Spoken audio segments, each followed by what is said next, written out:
Hey, welcome back to Yvonne Wakefield's YouTube channel and podcast where I read from my books, Babe in the Woods.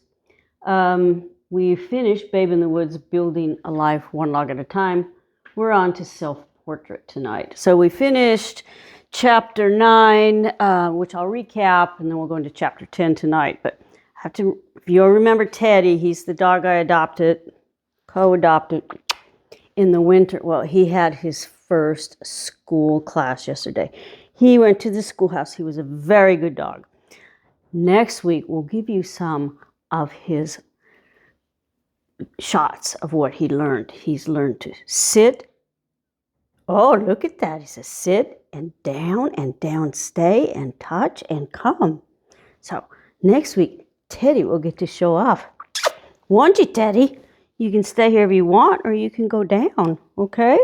So chapter 9, last time we were here together, just to recap, I met up with some bears. They ransacked my cabin. I borrowed a gun. It was the first time I ever shot a gun. It was the first time I ever aimed a gun, and it was at a bear, and it broke in half while I was standing on the porch. The bears went under my cabin. They got all my food stores, including these 5-gallon tins of honey, and they chewed the metal top off.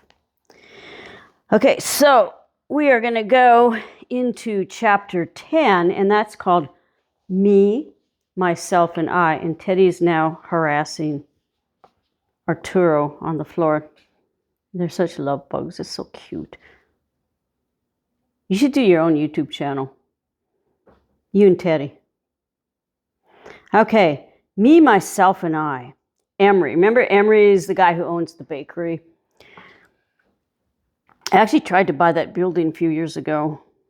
I'm glad I didn't because it's fallen down. So anyway, Emory swipes his hands down a greasy bib apron as I settle on round red swivel stool at the end of the counter. I give a little wave, not to let him know I'm ready to order, but to remind this cantankerous acquaintance that I'm back. He walks towards the cash register on the right, but instead of ringing up a sale, he leans over the counter, pinches his lower stubbled lip, and mumbles, "Look what the cat's drug in." I smile and order the usual. 2 fritters and coffee, please. Want cream and sugar? Yes, please. Normally I drink my coffee black. At Emory's Bakery Cafe, I do not. His brew the color of John Day River, and it's tasty too. I first met Emory when the idea of building a log cabin was still that. A pie in the sky dream, an 18-year-old girl punctured with a bow saw gone wild.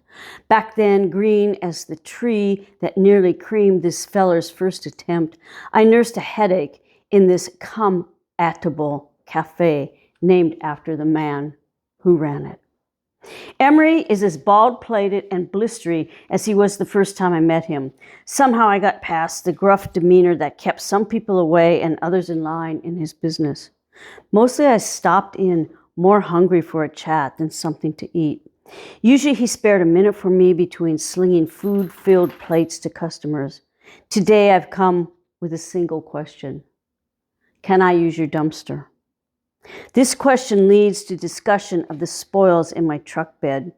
I put all the stuff that the bears had eaten up in my truck bed, including the honey cans. The spoils in my truck bed, and Emory quietly listens before serving plated fritters. You got a gun, he asks, turning his back to get the coffee pot, then moving down the counter, filling or topping off cups. He doesn't hear me when I answer. I did, but it broke in half the first time I fired it. As he's ringing up my tab, Emory says, "You know, I was just reading in the paper the other day about this couple in Alaska. They were being bothered by a grizzly, so the fella, he tells his wife to go up on the roof and stay there, and he goes for help." I wait for my change and roll out a toothpick from a dispenser next to a bowl of matchbooks by the cash register. When he came back, she'd been eaten alive, parts of her strewn all over the roof. "Oh, dumpster's out back." Emory hands back the change. He points back to the kitchen. That night, I sit in the rocker reading about Leonard Cohen to say about hunters kneeling before a woman's hem. I have to stop right here. Arturo, that's a noisy toy. He's chewing a noisy toy that's going to get picked up on the mic. All right, things are back to normal. Okay, that night I sit in the rocker reading about what Leonard Cohen has to say about hunters kneeling before a woman's hem. Even in her sleep, she turns away from them. My attention twitches between stanzas, every branch, snap, breeze, whistle, creak, rock, rumble, keen me tighter with terror I cannot placate. Different to the free-falling fear I knew growing up without the security of a home to cushion a hard landing, this dread is stoked as I imagine being shredded like the honey cans in Emory's dumpster, or like the lady on that rooftop in Alaska. The noise under the porch agitating my reading is not stirred by breeze. It is the maladroit sounding of something large and moving beneath the floorboards. I strain to imagine it is an eloquent poet rehearsing inspirational verse and not a dumb bear. Wiser from experience, I rise and jump up and down, crashing pots and pans together. This primitively choreographed impromptu known through eons as scared enough to pee your pants dance does the trick. The illiterate intruder is frightened away, and I resume my reading about dreading a time when your mouth begins to call me hunter. But I can't stop from thinking I've got to kill a bear before a bear kills me. I bookmark The Spice of the Earth. That's Leonard Cohen's poetry book I was reading. I bookmark Spice of the Earth, pull out a sketch pad and start drawing as an alternative to plotting murder. In the morning, it is pouring, rain, pools, and bear tracks. I discover and confirm by cross-referencing Reader's Digest North American Wildlife. Their muddy calling cards on the porch and windowsill advertise a noisy nocturnal visit I'd slept through because of roof-drumming rain. It is a visit clearly imprinted by 3 sets of tracks stamped about the cabin's perimeter. The unwavering deluge outside prolongs my time inside. Dry and content under a solid roof, I drink cup after cup of Taster's Choice instant coffee, reviewing and revising drawings of the night before. One entire sketchbook is filled with unstable perspective lines, drawn without a ruler and by kerosene lamplight. These architectural renderings are lopsy instead of arrow-leveled. Aided by daylight, an eraser, and 12-inch stainless steel straight edge, these redrawn lines lead to respective vanishing points, concluding in a repetiographed, penned, bear-proof cellar. Any artists out there who remember repetiograph pens? After a 4th cup of coffee, I've decided to top it off with a log studio. On the rare occasion I have a human visitor here, the cabin feels congested with the addition of only one other body.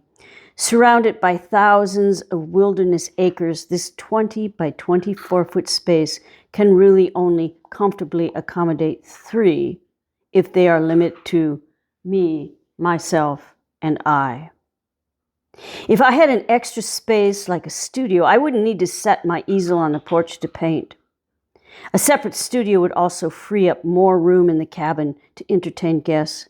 But figuring out how to design an effective bear-proof cellar studio is likely as comfortably sharing the cabin. I sharpen another pencil. By the time I've filled up with coffee, the sky runs like an open faucet, and my limited architectural understanding has run its course. For over an hour, I rework my drawings to include large windows on 3 sides and skylights above a porch as long as the 14 by 14 foot floor plan. I chose these dimensions because they represent logs I figured I might maneuver alone. Then I'd only need help pouring a cement cellar, laying up the rafters, maybe roofing. All the rest of this second round in log cabin building I plan to do relying solely upon me, myself, and I. By early afternoon, the rain absorbs into a spongy sky. I use the brake to pound nail holes in the bottoms of 2 empty green bean cans, thread them with twine, and tie both around my waist, where with every step they conduct a clang-clang symphony, hopefully in the key of a bear scaring cacophony. Tinkering down the muddy road, fire poker in hand, sketchbook in the other, I stop at the abandoned campsite where I once lived in a teeny green nylon tent while building the cabin. Clicking away reminiscence and duff, I hunker down on my haunches and measure my faint shadow. The hillside is heavily treed.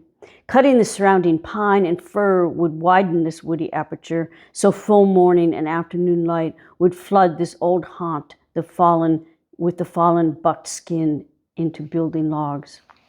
Hunched under dripping boughs, I realized the idea of erecting a studio, bear-proof or not, is just plain premature. There are too many tasks to finish at the cabin: shake the roof, carve bookshelves, board up the understory to keep out big animals, ditch water bars. Pack rats are another story. Add to the list all the work required to simply live here. Building anything more means only building burden. By afternoon, the rain stops, and it seems a better way to spend this solstice afternoon is to run au naturel around freshly washed mountainsides. But my sense of duty prevails. I dress in going-to-town clothes, clean cutoffs, and a flannel shirt, then set out on this first day of summer to buy a load of 1x board to board up the cabin. Sure as spring turns into summer, tank. Remember that old 3/4 ton truck I bought, which was problem after problem. Sure as spring turns over into summer, tank refers to turnover. Usually I remedy this motorized incompliance by ratcheting out plugs, scraping away crud, then using pliers to bop both the plugs and the battery terminals on their heads. This doesn't work today. I need a jump start, and the only engine around is inside a chainsaw casing, plain useless in a travail linked to a piston engine. I put a pail on my head and start walking. Remember, I put the pail on my head because there's goshawks, and when I go walking down the road, the goshawks will hit my head with their talons. My idea is to borrow jumper cables from the Nelsons, my closest neighbors, 3 miles away, then drive back up in the Datsun, connect both truck terminals, and hope tank will turn over. I'd only observed a jump start performed before and had to trust my mental retention would spark results. I hope my neighbors are home and in a lending mood. Safely past the goshawk driving bombing range, I ditched the pail. No longer a bucket head, my ears tuned to an engine whining somewhere over the wooded ridge, and it's not under the hood of any type of vehicle. Negotiation, shit and slide. That's one of the last stretches on my road. It is emanating from a greasy crankcase belly inside a red tractor I see chugging around the judge's meadow. He's the closest neighbor below me, who's rarely there. Oh, there I already said it. The judge was really my closest neighbor a mile down, but he worked the circuit Monday through Friday and only came up to his cabin situated on a grassy meadow on long weekends. Right now, he would be convening in some musty county courthouse. Plus, he didn't even own a tractor, so whoever was shifting around on that John Deere scaring at magpies must be a robber. I'd heard about tractor-driving thieves and that these backcountry burglars prized wood stoves and pirated them away in front of loader buckets. The judge heated with propane, so the perp on the tractor either hadn't cased the place or had other loot in mind. To stand by and witness larceny in broad daylight would not be in keeping with good neighborly conduct. Defenseless, I lift the fire poker at the cabin. I charge down the slippery, grassy slope to defend my neighbor's property with words, "Hey, hey!" I wave my arms until the driver catches sight of me and aisles down. Close enough to smell diesel, I take in the congenial leathery face of the driver and realize he is Don Paulson, a roly-poly, tobacco-chewing jack of all trades who lives in the modern ranch-style house I pass by on my going-to-town drives. He is cutting the judge's grass in return for hay, he explains. Then I explain why I'm out walking, and he is quick to oblige his own truck to jumpstart tank. My ankles grip the hitch, and I hold on to the tractor seat as we shake, rattle, and roll down 2 miles of wet gravel road evaporating as the sun inches higher. Don idles down in the driveway of his house and pulls up alongside the barn, and we get into his big old red Ford and drive back to my cabin. After listening to a lot of Don's stories that seem to go on forever, my truck is jumped. Before leaving, Don extends the first of many friendly overtures. "Come on down for a piece of peach pie," says this big-hearted rancher with magnanimity enough to range beyond his beloved livestock. On the way down, a dirty vanilla-covered horse with a head hefty as my truck grill blocks the rose-hip guarded gate. I've seen deer and elk, but never a horse up here before. Its shoed hooves imply this is not a wild ungulate, but rather a groomed mount, and it is not shy easily. Leaving the engine idling, I wedge rocks under the front tires and yell, "Shoo, shoo, get," until the horse sidles upslope, allowing me passage through the barbed wire gate that I latch closed in my wake. Remember when I got that old truck? I found out the hard way there was no emergency brake, so I had to either use rocks or chunks of wood whenever I stopped. I've accepted Don's invitation and stopped at his house on the way to town. His wife, Orinda, doesn't seem as benevolent as her husband. When she opens the door, it seems as if it's hard for her to even slice me a smile after she invites me to sit down at the oval dining room table. Orinda is the antithesis of Don's physique and demeanor. String being thin with an attitude sharp as her cheekbones, still she welcomes me for pie. Big or small? She crosses her stick arms across a board chest, looks at 2 plates colored like wood duck eggs. "Small, please." She returns to the table, placing a plate with the biggest, juiciest slice in front of me, then a plate with the smaller portion in front of Don. I center the serving before me on a white Chantilly lace tablecloth that would appear just as fitting on the body of a brushing bride. Everything in this house is virginal fresh, neat as a pin, spick and span. Starch crocheted coverlets drape over 2 rocking chairs and 1 long couch. Framed pictures of weathered barns and perky sunflowers and rusty milk cans hang perfectly aligned on paneled walls.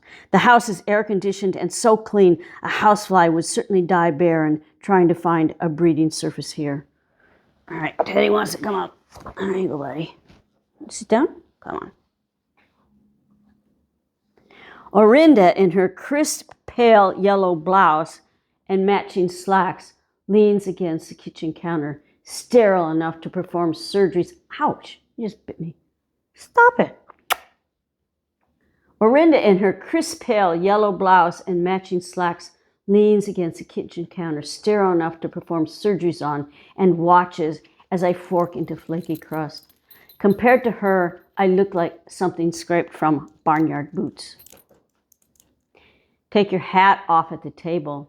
Don obeys his wife's command, like he is programmed to. Brim in hand, he walks towards the pantry and places atop a chest freezer. On his way back to the table, he asks, "Want some goat's milk with that pie? Fresh this morning. Really cold now."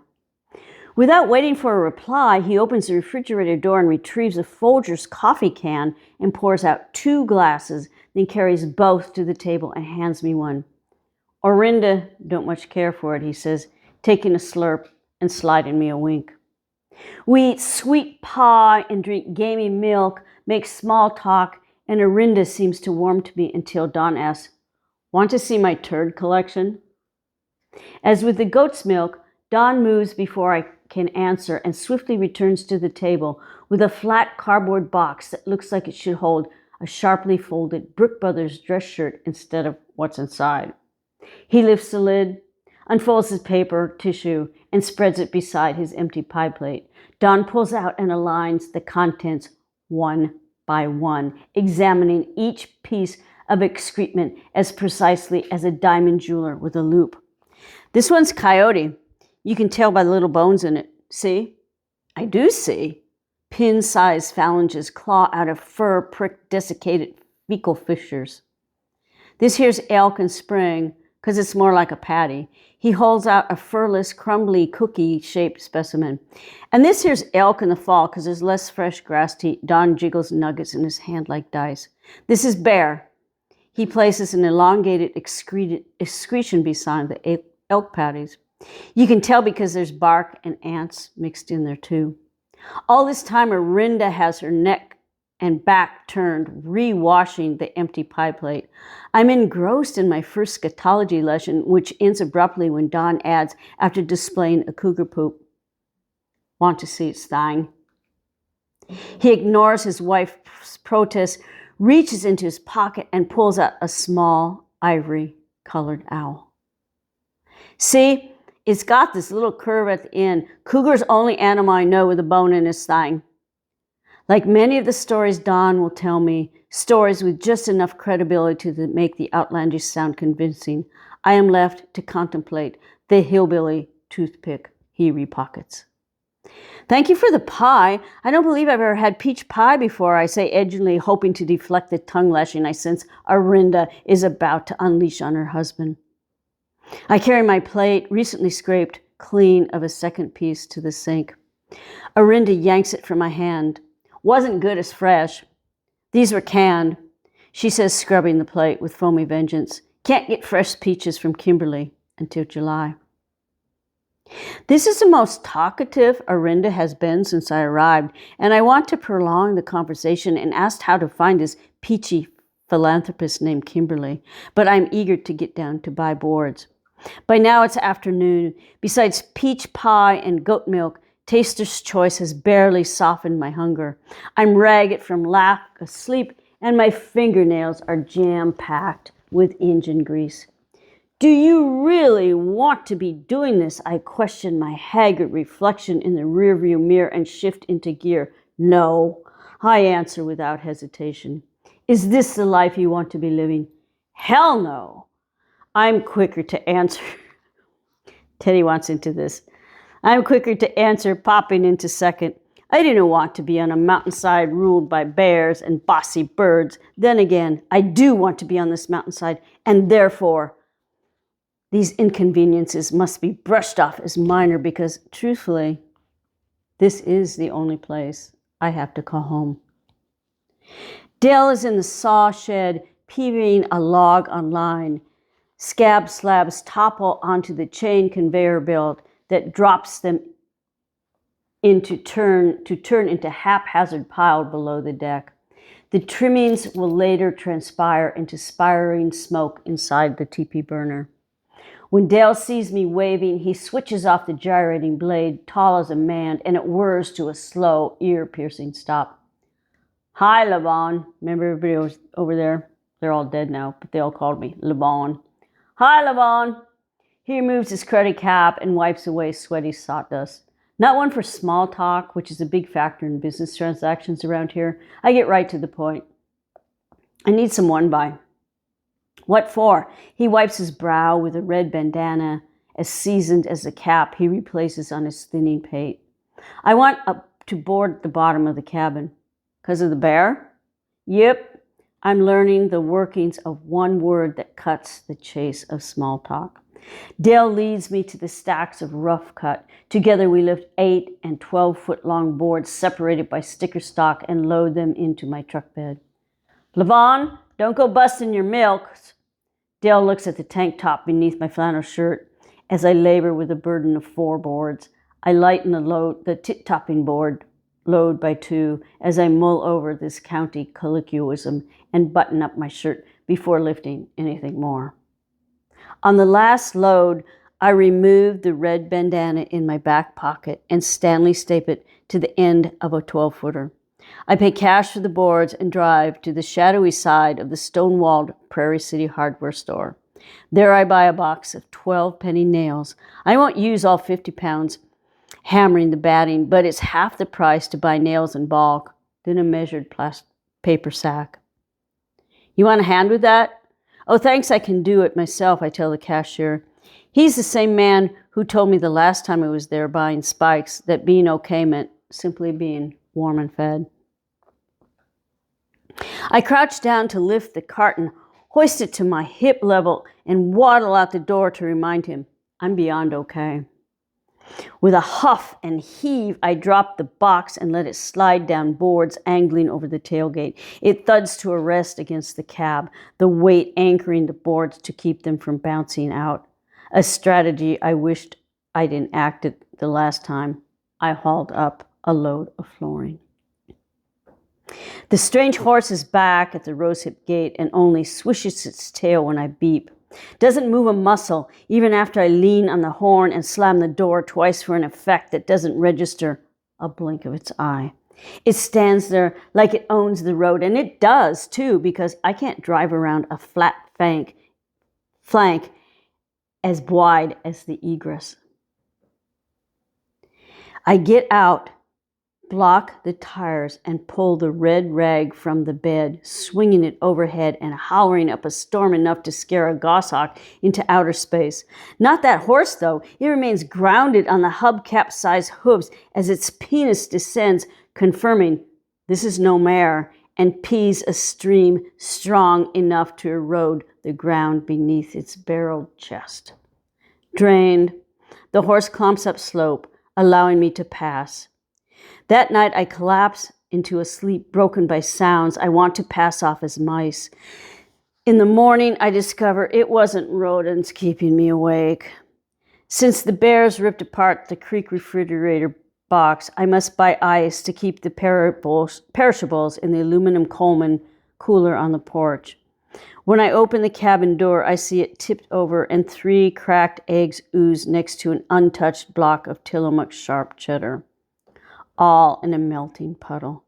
A tomato and banana are mashed on the steps. I build a fire with green twigs, hoping the smoke will scare away whatever is behind this thrashing, then scrape up the runny eggs and fruit and dump the pulp down the outhouse.